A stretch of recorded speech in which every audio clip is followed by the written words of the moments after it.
ராம் நாராயண ராம். ஜவஹர்லால் நேரு பிரதமராக இருந்தபோது அவர் திரு பாலக் பிரம்மச்சாரி அவர்களை தன்னிடம் அழைத்து, நீங்கள் சுபாஷ் சந்திரபோஸை பற்றியெல்லாம் தெரிந்தவர்கள், தயவு செய்து சொல்லுங்கள், அவர் எங்கே இருக்கிறார் என்று கேட்டார். மேலும் உங்களுக்கு அவருடன் அதிக தொடர்பு இருந்தது என எனக்கு தகவல் வந்துள்ளது. அதனால்தான் நான் உங்களிடம் நேரில் கேட்க விரும்புகிறேன் என்றார். பாலக் பிரம்மச்சாரி அவர்கள் நேருஜியிடம், நீங்கள் அவரை மீண்டும் திரும்ப வர விரும்புகிறீர்களா என்று கேட்டார். பின்னர் அவர் கூறினார், எனக்கு முதலில் ஒரு கூட்டம் நடத்தி எல்லோரிடமும் ஆலோசனை நடத்த வேண்டியிருக்கும். அதன் பிறகே நான் எதையும் சொல்ல முடியும். ஏனெனில் அவரை பற்றி ஏதேனும் சொன்னால் அது உலகளாவிய பிரச்சனைகளுக்கு வழிவகுக்கக்கூடும். பாலக் பிரம்மச்சாரி அவர்கள் கொல்கத்தாவிற்கு திரும்பியதும் மேற்கு வங்க முதல்வர் பிரபுல்ல சிங் அவர்களை 500 போலீசாருடன் கைது செய்யச் சொன்னார். கைது செய்வதற்கு முன் அவரது இல்லம் சோதனை செய்யப்பட்ட போது ஃபார்வர்டு பிளாக் என்ற கட்சியின் 3 ஆவணங்கள் கிடைத்தன. அவற்றில் சுபாஷ் சந்திரபோஸின் கையொப்பங்கள் இருந்தன. இதன் பிறகு போலீசார் அவரை கைது செய்தனர். ஆனால் வழக்கு நீதிமன்றத்தில் சென்றது. அதில் பாலக் பிரம்மச்சாரிஜி வெற்றி பெற்றார்.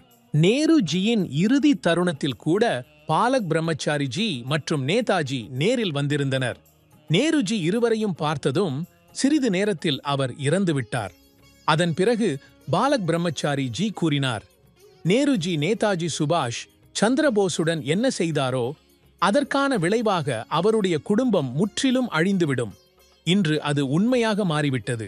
பாலக் பிரம்மச்சாரிஜி மேலும் கூறியது என்னவென்றால், எதிர்காலத்தில் நாட்டை பிரம்மச்சாரிகள்தான் வழிநடத்துவார்கள்.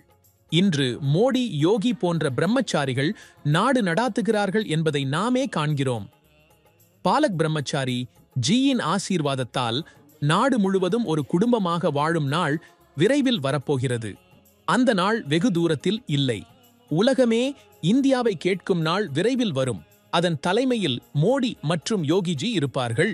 7000 வருடங்களில் தோன்றிய அனைத்து மதங்களும் இனி நிலைத்திருக்க முடியாது. இன்று 1 கோடி மக்கள் தொகையிலுள்ள உலகில் 1500 பேர் மட்டுமே மக்கள் அனைவரையும் சுரண்டுகிறார்கள். பிறப்பால் மனிதனுக்கு உரிய உரிமைகளை கூட அவர்கள் பறித்துள்ளனர். பாலக் பிரம்மச்சாரிஜி கூறுவது என்னவென்றால், இயற்கையின் விதிகளை பின்பற்ற வேண்டும். அதுவே நாட்டெங்கும் அமல்படுத்தப்படும். அதை ஏற்காதவர்கள் தவறுபட்டு வீழ்ந்து விடுவார்கள். பூமியில் உள்ள அனைத்து மதங்களும் அழிந்துவிடும். பாலக் பிரம்மச்சாரிஜி கேட்கிறார், மனிதர்கள் வழிபடுகின்ற தேவி தெய்வங்கள் உண்மையில் சனாதன இந்துக்கள் தானா? 10,000 ஆண்டுகளுக்கு முன் ஹிந்து என்று எவ்வித மதமும் இருக்கவே இல்லை. ராமர் மற்றும் பிற தெய்வங்கள் ஒருபோதும் எனக்கு பூஜை செய்யுங்கள், எனக்கு பிரசாதம் இடுங்கள் என்று கூறினார்களா? நீங்கள் அவர்களை உண்மையிலேயே உயர்ந்த கடவுள்கள் என நம்புகிறீர்கள் என்றால் அவர்களை பூஜிப்பதற்கு பதிலாக அவர்களின் ரிஷங்களை உங்கள் வாழ்வில் பின்பற்றுங்கள். பெரிய ஆலயங்களை கட்டுவதற்கு பதிலாக அவர்கள் சொன்ன பாதையை பின்பற்றுங்கள். நீங்கள் மதத்தை நம்ப வேண்டாம், கர்மத்தை நம்புங்கள். கர்மம் செய்யுங்கள், மக்களுக்கு உதவுங்கள் மற்றும் ராம் நாராயண ராம் என்ற மந்திரத்தை ஜபியுங்கள்.